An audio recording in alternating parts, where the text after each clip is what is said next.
রাবেয়া খাতুন নামে বাংলাদেশে একজন আপু আছে। উনি ইউএসএতে থাকে খুব সম্ভবত, মোস্ট প্রবাবলি এটাই। উনি দেখি বিভিন্ন রকমের শাক সবজি বা যাই কিছু হোক, ওনার মেইন টার্গেটটা থাকে যে উইদাউট এনি বাটার অয়েল ওরকম টাইপের কিছু দিয়ে, মানে সিদ্ধ টাইপের করে খায়।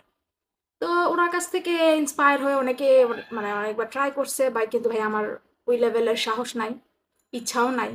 তাই আমি কি করছি, দুধের স্বাদ ঘোলে মেশানোর জন্য আমি এখানে বাঙ্গি কেটেছি, কাঁচা মিষ্টি আম, আর হলো এই যে এটা হলো যে ম্যাগি নুডলস আছে না, একটু সুপি সুপি করেছি, একটা ডিম দিয়েছি এই যে দেখাই।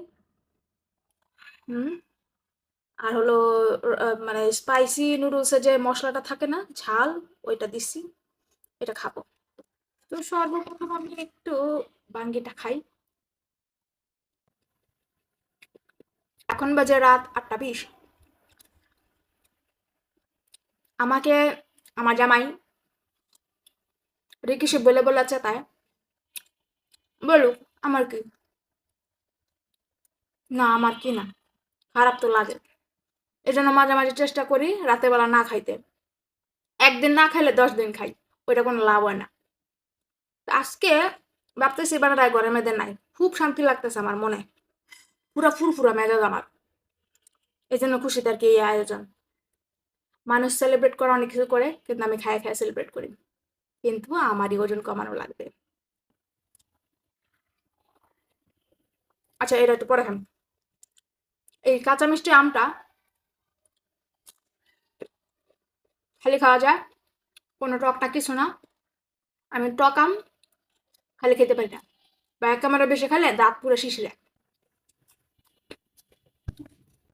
ওগুলো পরে খাম, মজার জিনিস একটু পরে খাইতে হয়।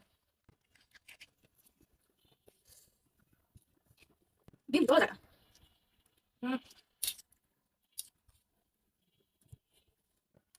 একটু খাই দেখি।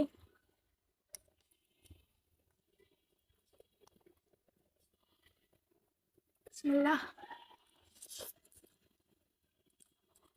হ্যাঁ হ্যাঁ, ফল খাওয়ার সময় বিসমিল্লাহ কই না, আল্লাহ বিসমিল্লাহ ইয়া বলবো আখিরা।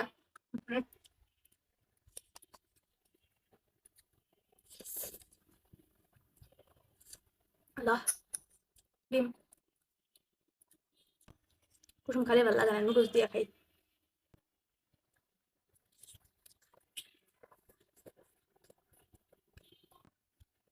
পেলে ফেলে তাকা রয়েছেন কে লেগা?